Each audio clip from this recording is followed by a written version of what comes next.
Hey guys, welcome back to Seller Sessions, a Tuesday afternoon, I do believe. In with me today for her in depth is Erin Graybill. How you doing, Erin? I'm doing okay. How are you, Danny? Yes, all good.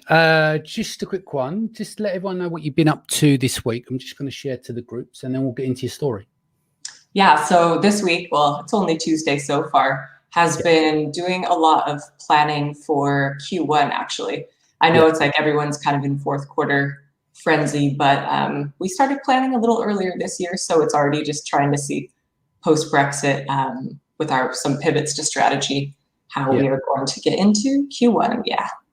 And so how's Q4 been treating you so far? Well, it's been all right, especially having Prime Day in October. So October's not usually the best month as far as our Amazon and just Amazon sales. But yeah, so we had a really good deal of the day and Prime Day. So feeling like it's all things considered for 2020 with the sectors that we're in, it's been a good start. But you know, it ain't over till it's over. So I'm not going to speak too soon. Indeed. So let's get into your story, taking it way back. As a child, what was your first experiences of understanding what entrepreneurship is about?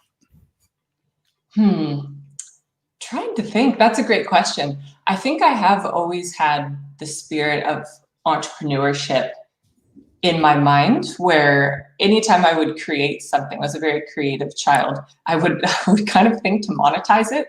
I'd be like, you know, I made these friendship bracelets and I was like, oh, I bet I could sell these. I could sell these. Where it's weird because I don't really know exactly where it came from.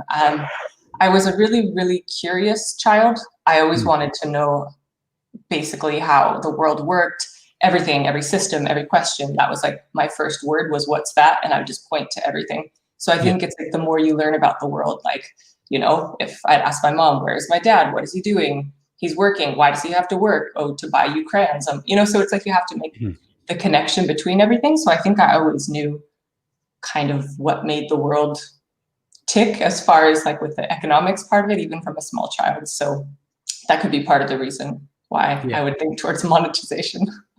What about school? Was you rebellious? Like, we're talking early years before we go into high school, senior school, depends on which take you have. But it's interesting because my life does kind of break up into a few different chapters. So I was born in San Diego in the early 80s. And so I grew up kind of by the beach. It was really happy, fun childhood. And I'm not sure if anybody listening is familiar with some of the education programs they have in California. So I was in a gifted program at school. So it was like small groups and it was based on creativity and leadership. And it was really wonderful. So I was actually a good student. Not saying I wasn't a difficult child. I was definitely always extremely strong-willed and argumentative. And that's just always been part of who I am. But as far as enjoying school, for all of elementary school, I actually really enjoyed it. And I think part of it was kind of the environment. So the year before middle school, my parents moved to a small town in eastern Washington state because my uncle moved up there before. And that's pretty much when everything changed. Cool. And so in your childhood, who was your biggest influences? I think, well, besides obviously my parents, I would go spend summers with my Aunt Jane, who had moved to Texas. So she was just like a kick-ass businesswoman. So I would fly alone on a plane. I think third grade was the first time they would go send me to see her. So she'd basically take me to work with her. So she was running a massive moving company. I think it was a 7-figure business. It's a bit like I'm in the 80s, 90s. And I would see her like first one to show up, last one to leave. She would be kicking ass. She was one of the only women in the whole organization because it was logistics. So it was a lot of people moving trucks. And so I remember just watching everything because I'd ask all these questions. Why are you doing this? Why are you backing up a computer? She would put everything in a fireproof safe at the end of the day. So it was kind of like her whole routine. So as far as understanding that I wanted a business and that it just kind of normalized that side of it as well. And my parents also instilled quite a hustle in me as well. So, you know, my dad had a side business. So if I wanted, he would help me, or I would stuff envelopes for like 5 cents each. So I kind of got that mentality. I'm like, well, if I do a bunch of these, it's almost unlimited, isn't it? To the amount of envelopes. So definitely my family was influential as a child. And what about school? You moved from the younger years into your high school, senior school. What was that like? Were you integrated well with other members of the school, or? No, well, when I moved, basically, I went from like liking school and feeling like it was great to a completely different education system. So I went to be like, oh, learning is great. I feel like I'm intelligent. Then I go to Washington, I take their standardized test for their gifted program, fail out. It was all math and science test. And I was like, I hate school. I'm dumb. This is stupid. So kind of like develop that attitude. And also I have to understand the context of something before I'm going to learn. So they're starting to teach me things. I'm like, why do I need to know this? Why do I need to know this? So I got a bit probably described as problematic as far as I just kind of shut down a lot with school. So basically there were lessons that didn't make sense to you. So you were refusing to do them, would you say? Yeah. In high school, I would turn in test blank, actually. I'd be like, I don't understand. And part of it was I was really frustrated because class sizes were quite large. And I literally just didn't even know how to learn. I'm realizing now as an adult, I'm about to get a formal diagnosis. I'm pretty sure I'm ADHD, and I always have been. And so I would just get so frustrated unless I'm in a completely silent situation where I can focus, or I'm in a small group. I struggle to pick things up sometimes. So I think it probably came out in a different way when I was younger, but now I can articulate it. But once I decide to learn something, I will. It's just kind of having that motivation. Well, the thing is as well, if we go back a few years, we didn't have terms labeled diagnoses and stuff like that. Yeah. It's just, you were a problem. And so the problem needed to move to the back, or they're shunted to the side so they could focus on what were they doing is like the healthy ones or the smart ones, or, Yeah. And so it was my dad and my uncle who had moved to the town before my dad did. They were teachers. So that made it even worse because it was like they would try to get the cousins to tutor me and everything. And it was like no one could help me. And I was just, because I think that's why they were frustrated, is I wasn't dumb. I wasn't actually unable to do things. So they thought I just wasn't. And I was like, it was just the style in which things were taught. It just didn't. I just never really fit in Washington. Definitely not in middle school. Middle school was so awkward. Yeah. And so where did we go from there? So after I graduated high school, got into a bit of trouble in high school, but then it was great. I was class vice president, so I was pretty organized. I pulled my grade point average up barely enough that I could go to a 4-year university, which I will think my dad, it was like not a question. I had to go to university, and I barely got in, to be fair. So I feel like when I got to university, that was when I started becoming more like my own person, because I moved out of the house. I was roommates with my best friend, and ended up meeting people from all over the state, different states. So I felt a lot more like I could be myself and fit in. And so as much as I went to a school that had a reputation as a party school a little bit, especially at the time. And so since I got into a bit of trouble in high school and didn't get the best grades, people were like, oh, you're just going to fail out. You're just going to party all the time.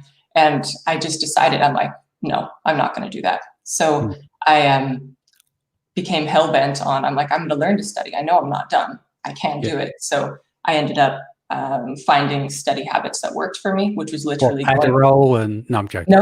I've never taken anything. That's it. So I ended up just going to the library and going into the middle of the library where no one else was, in a cubicle with like headphones similar to what I'm wearing now. And then I could actually focus. So I got straight A's my first year. But what were you studying? It was funny you ask, because I was just thinking of this because I often forget. Because I had decided in high school that I hate math and science. I'm never going to take it again. But what I really wanted was, I did want to be an entrepreneur, and I forgot this. So there was a degree program at my university that was actually entrepreneurship. So I remember now I went, and you have your first counseling session where they help you register for your actual classes. And I had just turned 18, and this business advisor is like, okay, so you want to major in entrepreneurship. What do you want to do? And come on, I was like, oh, I want to maybe own a restaurant. I think that would be nice. And he's like, do you even have a plan for capital? How are you going to finance? And he starts grilling me. And I literally was like, I wanted to learn. That's why I'm here. And then, but it actually scared me off. I ended up taking one math class, a business math class in one of those big lecture halls where there was like 200 people. And it was just like post-traumatic math syndrome. And I changed my major and I was like, F that. So I studied communications. So that was like marketing, public relations, and hotel and business administration. So a little bit of businessy type things, but that was just a minor. So yeah, I tried to study being an entrepreneur. So you went to a party school, you changed to marketing and communications, but you didn't party? In the first year, not that much. But then I did join a sorority after that. But and what happened there? Is there anything you can share or? Yeah. I mean, basically a lot of the things you see in the American movies like are actually kind of true. That's when people are like, oh, it's not actually like that. Is it? I'm like, well, kind of. Yeah. So I got involved in everything, but it's as like cheesy as it sounds, it's the women in my sorority really are like sisters to this day. Would do anything for each other. So we had 65 women living together in a house. So as much as I've always worked in nail one house, that's a lot of people. Yeah, so we had like a sleeping porch upstairs, no boys allowed. So it was always very clean, pristine, beautiful. And then the fraternities were, that's probably where you can ask fraternity people about their house, but our house was quite nice.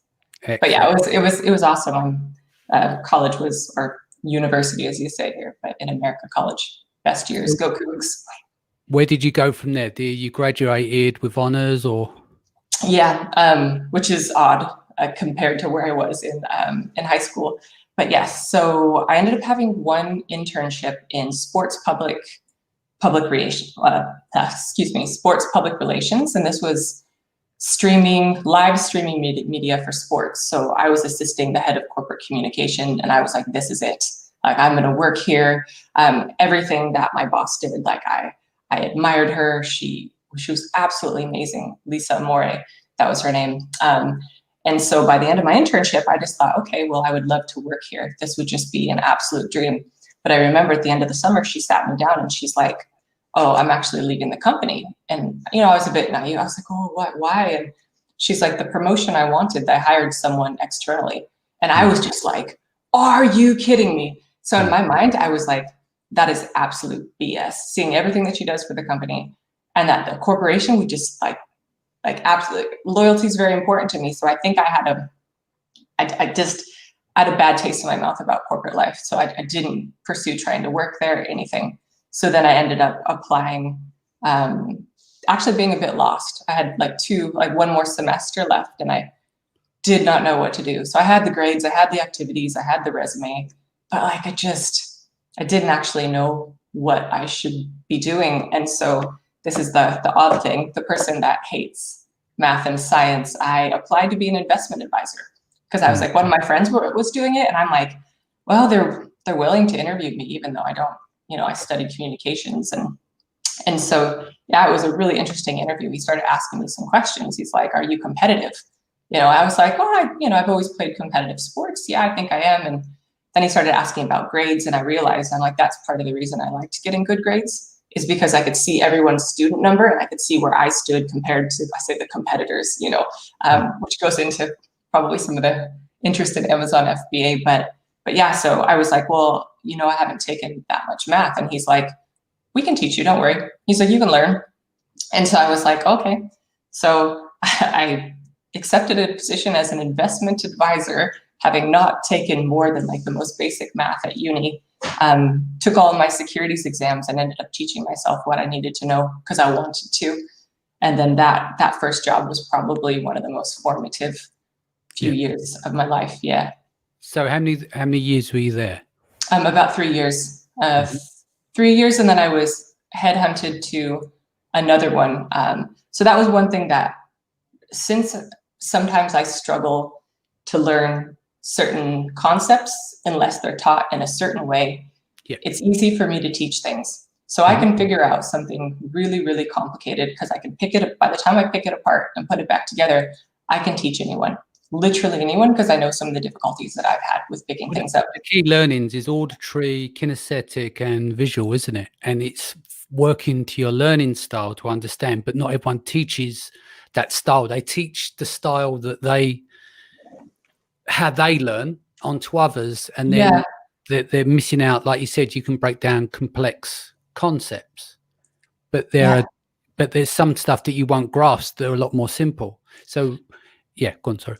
I think part of it genuinely is it's almost like a stubborn part. If I don't see a reason why, it doesn't matter how you teach me. I'm like, it's literally like a brick wall. I can't help it. Where if I don't see the context, I'm like, you could be teaching it the best way, the worst way, etc. Where if I want to learn something and I see how it fits into the bigger picture or a greater system, then I'm like totally plugged in. So I think that's kind of the thing is if you just tell me I need to learn something, even if it's very, very, very basic, but if you're telling me in a way that I'm not asking, I don't want to hear, it's like this, it just like this wall goes down and I can't hear you. And I'm not even doing it on purpose, but you can imagine that can be difficult depending on the context. But yeah, I was able to explain things and learn that sales, because technically I was doing investment advisory. Sales isn't about speaking and presenting. It's about listening, really listening, asking the right questions. So, yeah, and so let's get into the headhunted. So you were headhunted for the first time. What was that all about? Yeah, it was actually within the same industry. So it's, they were looking for someone to fill out the firm, kind of someone from a younger generation. Probably, I think I was one of the only females, so I imagine that had something to do with it too. But I had excellent closing statistics. So that means for everyone you sit down with, you open more accounts. But literally, it's only if I don't feel like 110%, like it's the best thing for a person, I can't even do it. So I think it was just based on just connecting with people in an authentic way. So I was headhunted, but then at the time I was in between kind of a long distance relationship in the UK. So staying in Seattle longer term, it didn't really come to fruition for me to stay there, obviously. So we're quite close to the move to the UK. What happened between being headhunted and the UK? It was about, I actually spent 2 months here. So I negotiated a later start date because my boyfriend at the time, who's American, was living in northeastern England. And so it was just an opportunity because I never studied abroad. I was always quite serious with all my activities and stuff. And as an American, it's I know there's plenty of Americans that get to travel, but I do think it's a bit of a luxury. Not everyone's able to. So I was really, really wanted to see if I could get some traveling in. I don't know the exact stat, but isn't it about 40% of Americans, roughly? Someone could look it up and Google it. But I think it's about 40% that do not have a passport. It's quite a high number. Yeah, but it's if you actually think about it, there was a time, maybe it was like before 9/11, where you didn't need a passport to go to Mexico or Canada, if you think of it that way. And I do think, and obviously America's very diverse and very split in many ways, but I think a lot of Americans genuinely would love to be able to go to Europe, but it's expensive. People don't get the same vacation time, or to bring a family to for a 2-week European vacation. Where here it's like growing up, my friends are like, oh yeah, I mean, to get a sunny holiday, we'd all go to Spain. And being from the West Coast of America, it'd be like, oh, wow, you go to Spain, you go to Paris, where it's really something that I think people in the UK don't realize they take for granted as compared. So yeah. So how did the jump to the UK come about? Because obviously you said you was in a long distance relationship. You were headhunted. You was in a good job. You were being paid well, I imagine. Yeah. Oh gosh, that's the thing. Life was good. Maybe good too soon. Maybe that was part of it. Maybe I needed a bit more of a challenge. I was making great money. All my best friends lived there. I was living in a beautiful apartment. Life was really good. But it was actually the first company I left. My branch manager, who I looked up to quite a bit. I was telling him, I'm like, I'm not really sure what to do. I'm like, he might move back here to Seattle. And he's like, why don't you move to England? And I was like, oh, I can't. And he's just like, you only have one shot in life. He's like, just go for it. So he actually nudged me. He's like, worst case scenario. He's like, you want to come right back? He's like, I'll hire you again. So you're fine. So yeah, ended up getting a visa that doesn't exist anymore. It was like a highly skilled migrant worker visa that ended up taking 9 months to actually process. So the plan was move to the UK, live in London for 2 years, do loads of traveling, and move back to America, probably San Diego. Yeah. And it's been like 12 years, and I was in Newcastle the whole time. So, but this is where the story gets interesting, which I want people to understand. So you've left a really good job. You've come to the UK to set up home, maybe with your partner, right? Yeah. Partner, and that's where it all become a bit of a disaster and harder work for you. Yeah. So let's walk through that. Yeah, definitely. It was one of those things. I think I told you or explained it this way, Danny, that I was never arrogant, but I was humbled when I came to the UK. Yeah. Beyond humbled, actually. And part of that is a sense of entitlement that you have when you've never truly left your own comfort zone, or you think you have, but you haven't. So yeah, I ended up moving over. By the time I got my visa processed, it was 1 month before Lehman Brothers crashed. So we were supposed to move to London together, but instead the exchange rate plummeted. We still had quite a bit of financial outgoings in US dollars. And so I was living with my boyfriend in Newcastle, and we couldn't move anywhere. And I was trying my hardest to get a job, because before I'm like, oh, I'll work in finance in London, it'll be great. And then it was literally, I lost count of how many applications that I actually sent out. I was with every recruitment agency in town, and they were like, basically, you did stuff in America, that means nothing here. I didn't know anyone. I didn't have a network. It got to the point after a couple months where I was like begging to get a job as a receptionist. And there's nothing wrong with working as a reception. I had just come from I had admin staff in my last firm. And so now I was like, they're like, you're not qualified to file things. I'm like, oh God. And so what I ended up having to do, and this is where I feel like I do, what I'm really thankful for my upbringing is I've got some grit, where I could I was like, sure, I wasn't happy all the time, but I was like, okay, the recruiters are getting me no jobs. I'm applying for hundreds of jobs, even like following up with angry emails being like, I was qualified. How come I didn't get an interview? Just, when you kind of lose it. So I changed my CV from what it was to highlighting everything I had ever done in a context that communicated retail specialist. So I printed it out in paper and walked to the nearest mall, the shopping mall, and went into every single shop, every coffee shop, every retail shop I could, just trying to get a minimum wage job, because I couldn't even get like a checking account or anything. Couldn't even get my own like mobile or cell phone, So yeah, eventually it was the very last shop I went into. They gave me a call back. And so, yeah, I ended up working retail for minimum wage. I was assistant manager, even though the owner of the shop, she knew that I had a bit more experience than everyone else was like 19, 20. So effectively you went from close to six figures. Yep, I was at six figures, yeah. You was at six figures in America and had all the spoils, and then you worked for 16 grand a year. Not even. I don't even think it was that much. Danny, come on, chill out a little bit. I mean, no, the first job I was offered actually was a receptionist salary that I'd have to buy a car to drive to, and it was for £12,000 a year. I'm like, I can't even afford a car to drive out to the country for that. So anyways, yeah, it was, so I'm working retail, but I will say that like all of these things have all planted seeds, because I feel like life's about contrast. And if you're ever in a situation where it's like so wrong, it's like you want things so much that you almost will it to be. But I was selling Pandora charms for minimum wage. I mean, with a lovely group of girls. And to be fair, they've introduced me to some of my close friends to this day in Newcastle. So it's all for a reason. There's never anything that's just all bad. But then I realized, just seeing the consumer demand for products, and I was thinking of different ways to present things. And even when I like technically didn't care and I was constantly applying for other jobs, it was still really interesting to see that industry and learn about British culture, like different accents, who went to what school, like things that blow my American mind. That's a whole other conversation. But here's the thing, is that most people wouldn't, like there's a lot of people out there, because of their pride, they wouldn't take the step down. They'd rather sit it out than take that, like having to walk in to go from where they were to dropping down. And I've experienced it in my life where I'm on tour after 9/11. I'm in America every few weeks doing short tours. I'd go in on a Wednesday, come home Sunday. So I do mini tours. I've done 19 DJ tours in a 2-year period.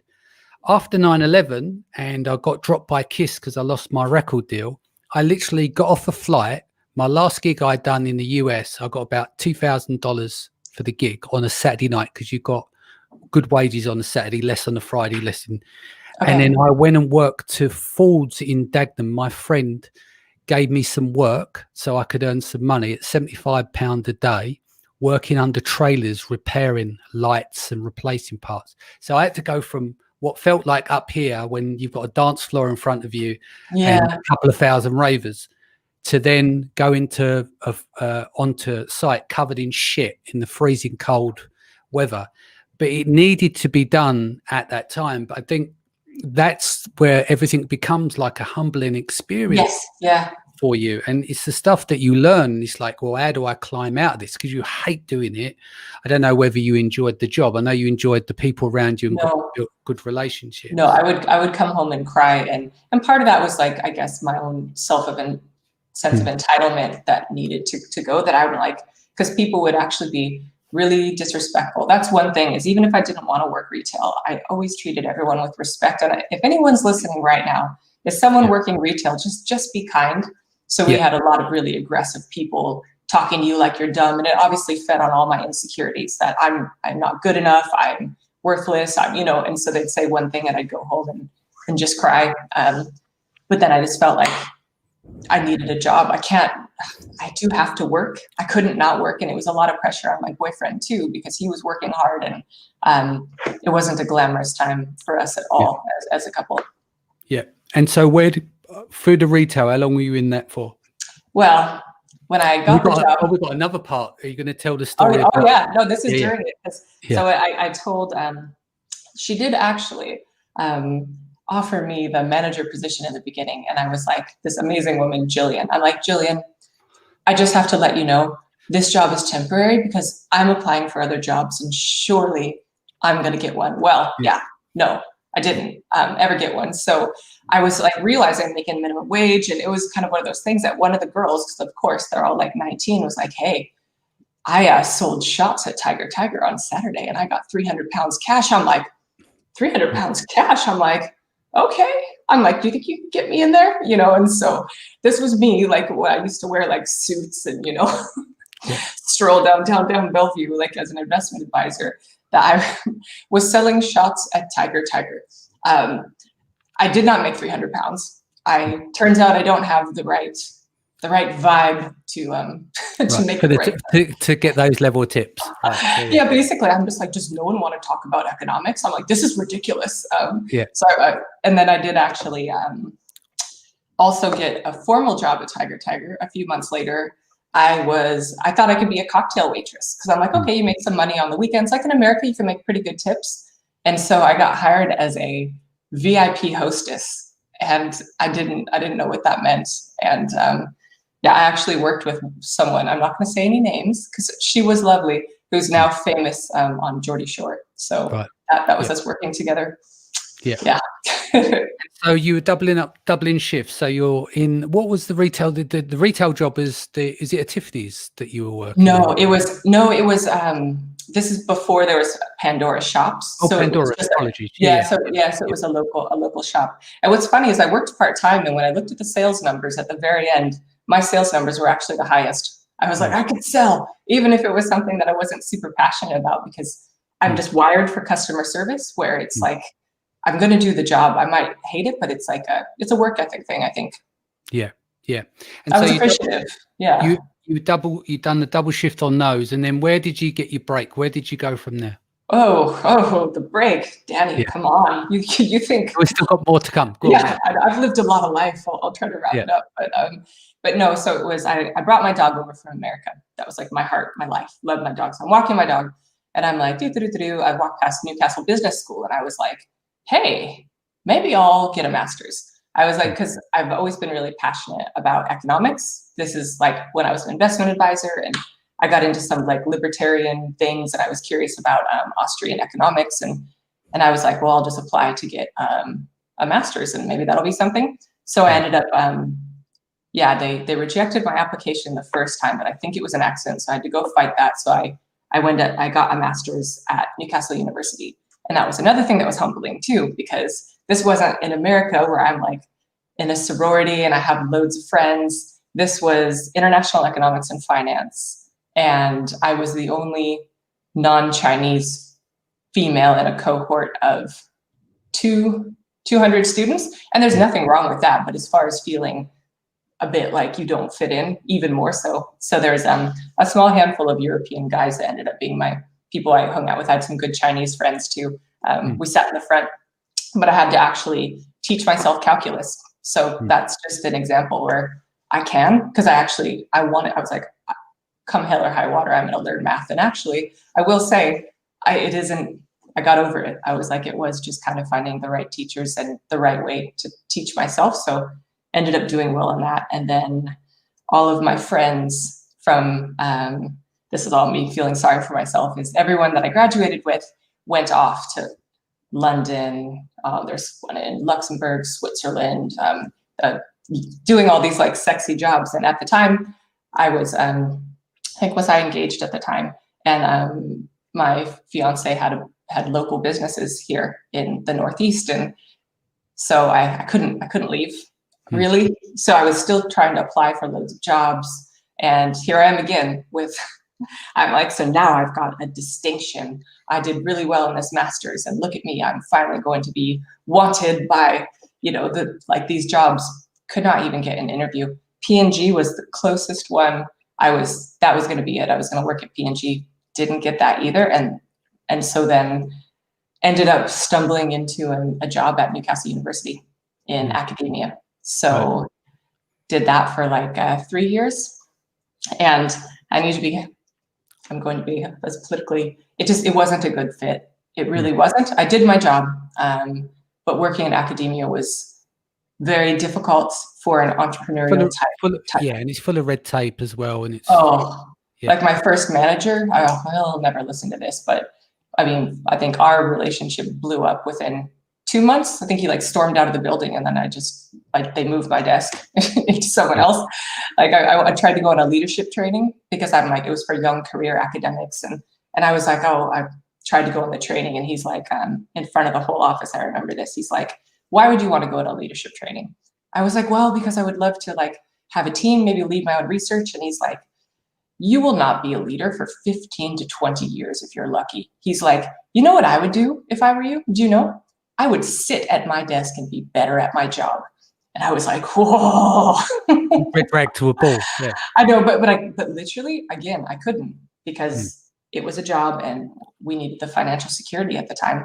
And I think that's when like, I was like, no confidence, like it was gone. But then I just distracted myself by starting to play competitive volleyball and being an avid baker and decorated house party invitations. Like I was really like the creative overspill was going everywhere out because the job wasn't there. But once again, made some great friends that helped.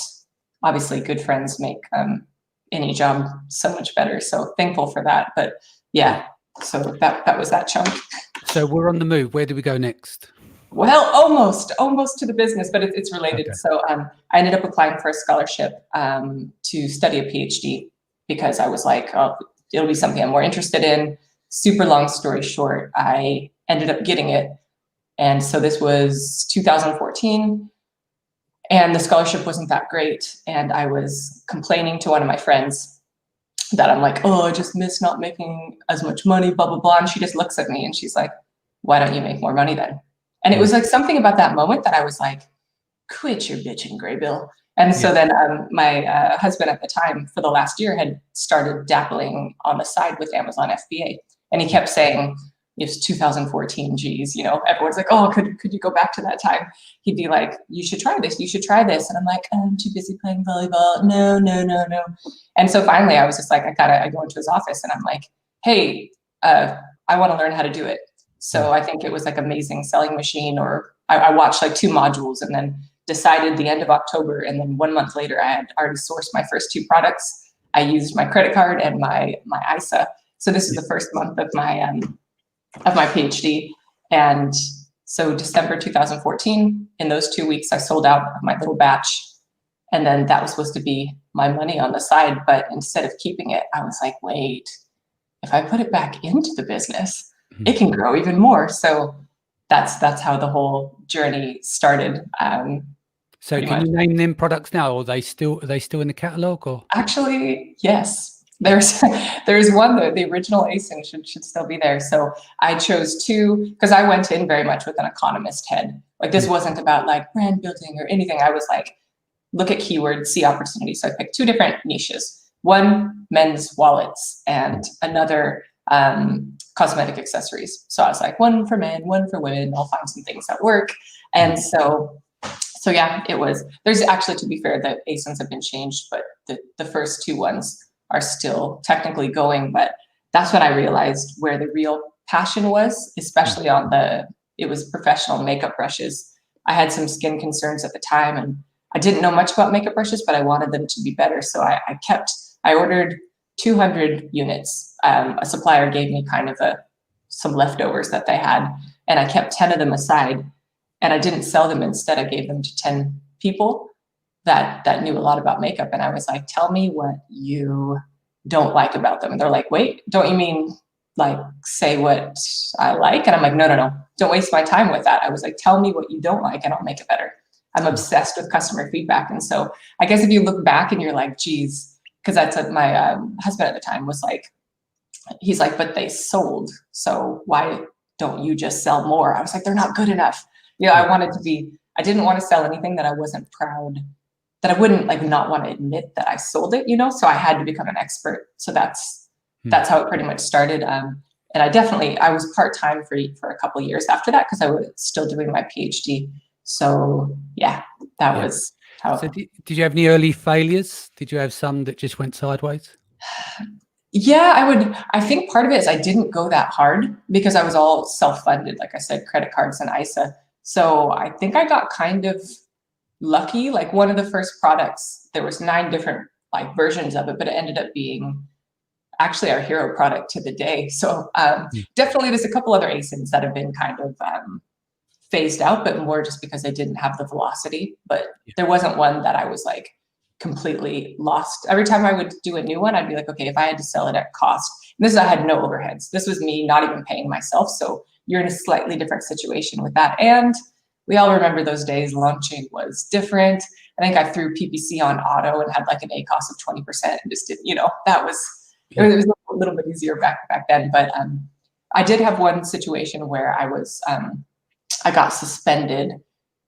There was some random, I didn't do anything, but then I had to recall 650 units of a makeup brush set and get my friends to re-sticker and re-ASIN them with me and send them back. So that was one moment where a lot of my friends didn't even know what I was doing because I didn't really even mention it. They kind of thought I was like selling shit on eBay out of my car boot or something. It sounded kind of like a weird side hustle, but then when it got to the point where I was turning over 6 figures, and some of them were kind of like, what are you doing? I'm like, well, I think it's a business. Yeah. When did you hit your first million? The end of 2018. Okay. So you're nearly 3 years. Would you say you're working part-time, weren't you? Yeah. You were just trading off credit cards. You didn't bring out outside investment. Yeah, no, not at all. No, but it was weird. I always kind of knew that it was okay. I don't know, as an American too, like we've got more credit cards. So I never really used them. So I remember one time when, and during this whole time I ended up leaving my marriage and I'm divorced and I had the business kind of going the whole time. So it was kind of like something that kept me grounded, knowing that I had something here in the UK that was mine, something that felt like me and was mine. And it's a fine story now where he's still doing FBA, we're friends. But so, a couple of years later I was with my boyfriend at the time, and he walks in and he's like, what are you doing? And I was like laughing. I was like, I don't know. I'm like, maybe I'm going to go bankrupt. I'm like, but I just, I maxed out all my credit cards, but I was laughing, but I literally knew that I wouldn't. And he's an engineer. So he gets the calculator out and he's like, da, da, da, da, da. And he's like, no, I think you'll be fine. I was like, I knew I would be fine. So I think it's just one of those things where you got a feeling for it. Yeah. Yeah. So I was like, it's going to be okay. And granted, I mean, come on, business is not a walk in the park. There's definitely been downs, but no, but I think timing plays a role, and when you got a good feeling about stuff and you get your gut feels right about it, you just know everything's going to work out eventually. yeah. You just have to pull some teeth out, swallow the blood, chew on the broken glass, but then Yeah. eventually you get through it. So team of 9 now you've reached, have you? A team of 9. You also do quite well off of Amazon as well, don't you? You're in retail and places?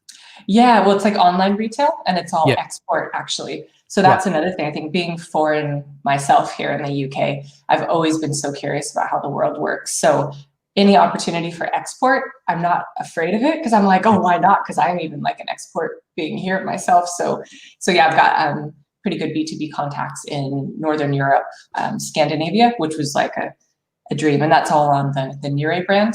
But my main company, Lux England, has a couple smaller brands that we do on FBA, and we're doing a bit of a pivot now. So made so many mistakes, wasted so much time. Things could, if it's always. Do you mind going through so people can learn from these as well? What are some of the key mistakes you felt you made? Yeah, well, I think part of it in the beginning was going too slowly. As I know you're supposed to be careful, but like obsessing about things that don't matter, where yes, quality needed to be there, but did brand and did you need a website when literally you're only selling on Amazon? No, you didn't need those things. Now it's different story, audience building, blah, blah, blah. But if you go back, and also, I think when you're an FBA seller, at least for some of us, our community, our network is kind of in our earbuds. You listen to podcasts, you listen to Amazon people that kind of like get it. But then like networking in the real world, I feel like can be really distracting in a really not good way. So I was in an accelerator program locally, excuse me, which was amazing. We got office space, mentorship, but there wasn't anyone else doing what I your did. Wheelhouse, yeah. Yeah, and so with a lot of entrepreneurs, you have shiny thing syndrome, and gosh, I just feel like I had no instincts before. I'd be like, oh, Christmas markets? Yeah, why don't I do that? Oh, why don't I try?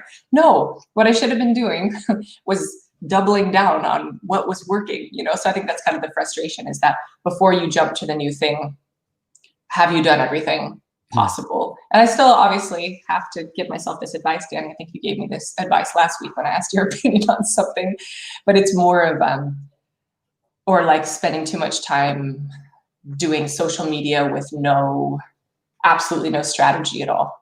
Kind of like, oh, wow, influencers, bloggers want something, but it's like, it's great, but then you're just giving things away.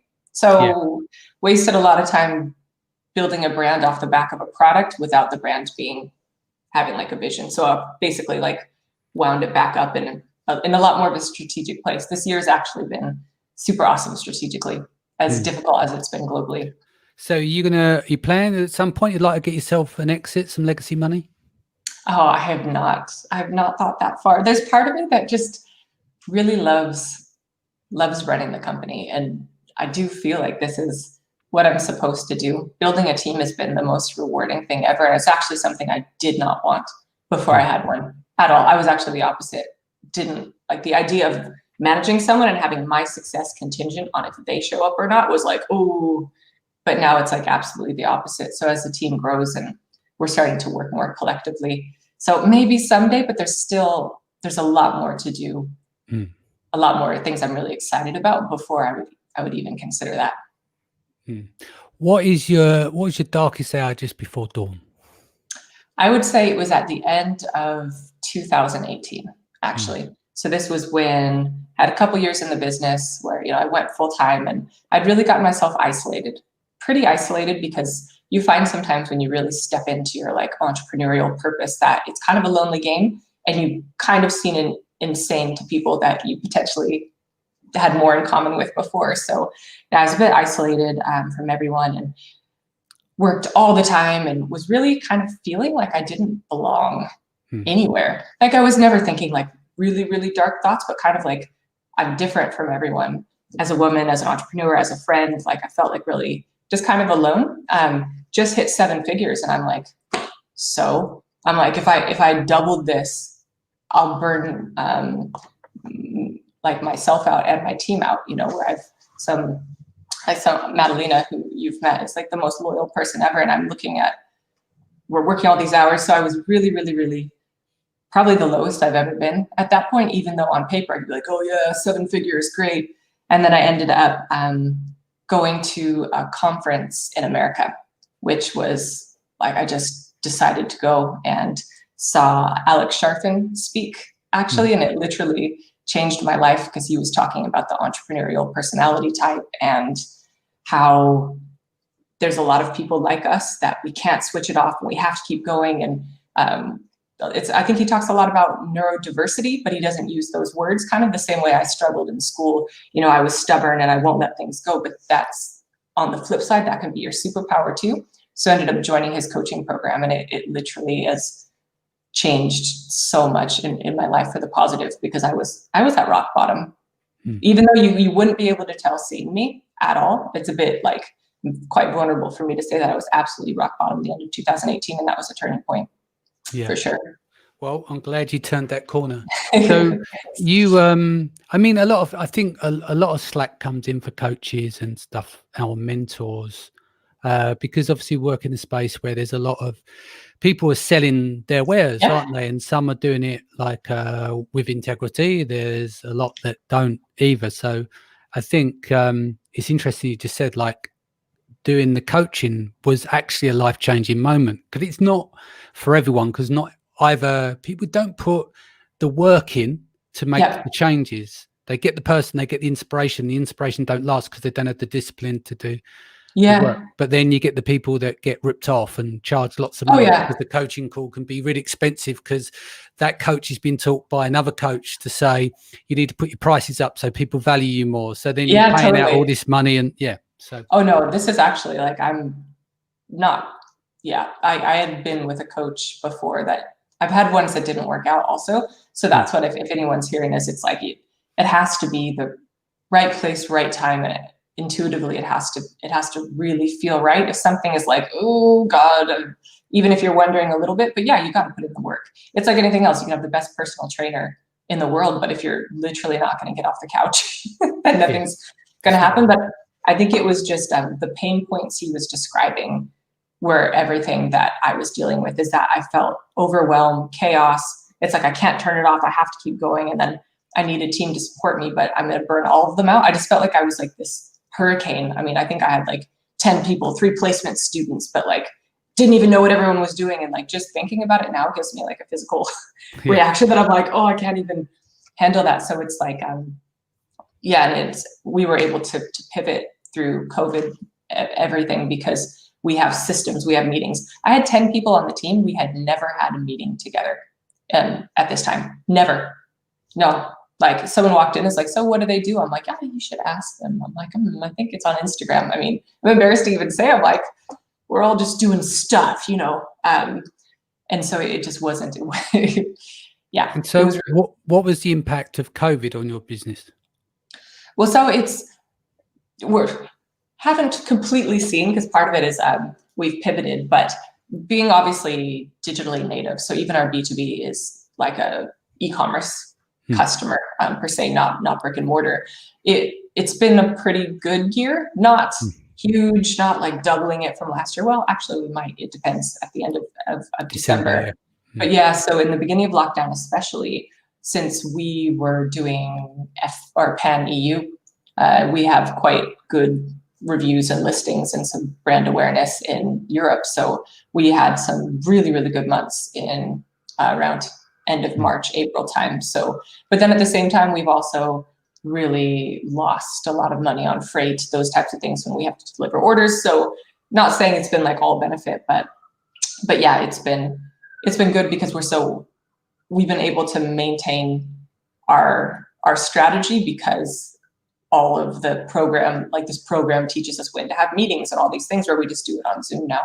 So it's good. So it's actually even made us wonder, what's the point of an office? But that's been part of the strategic stuff the last couple of weeks is, it's all about innovating products. So that's why we have an office. Money or legacy?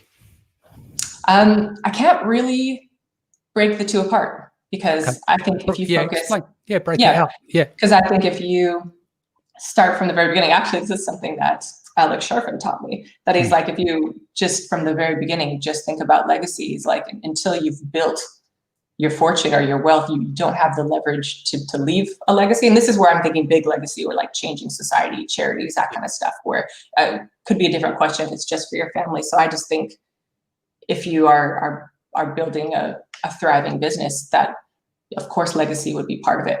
So I don't have issues with like thinking money is bad or any of those things. It's all with who has it, you know? So I feel like if my business grows, I'll do the best that I can with it. How would you like to be remembered? I think if at all I could help other people understand something, if I help people understand something that they thought that they couldn't understand before, if that makes sense. You know, the same way I was saying, like, it goes back to the ADHD thing. Yeah, like I am the person that turned in pre-algebra test blank, basically telling my teacher to F off. And then I taught myself calculus and got a scholarship in econometrics, basically to get a PhD. So that's where it's like anything is possible. Anything is possible if you really have the right support, but you need to believe in yourself. So if anything else, if I could be the one that helps you do something that you never thought you could, helps you understand something. Cool. That was your in depth. How do you feel? Well, we'll see. My inner critic will probably feel differently when I actually listen to the whole thing. But thank you. I'm really, really honored. I never thought I listened to all your podcasts. I never thought I would be hearing myself on it. So thank you so much. You're more than welcome. Guys, Erin will be one of the new faces on Breakthrough on Branded by Women. We're going to come live in February next year. So I've developed a new section to help bring through some new faces into the industry. And I think you can clearly hear by Erin's journey, she has a lot to give. So next year, we're going to have 50% as new speakers that either not have appeared on Branded by Women before, or you've never heard of them. And I know that you're in the community, Erin, but you keep your head down. So yeah, I can see big things for you next year, and I'm really proud of what you've achieved.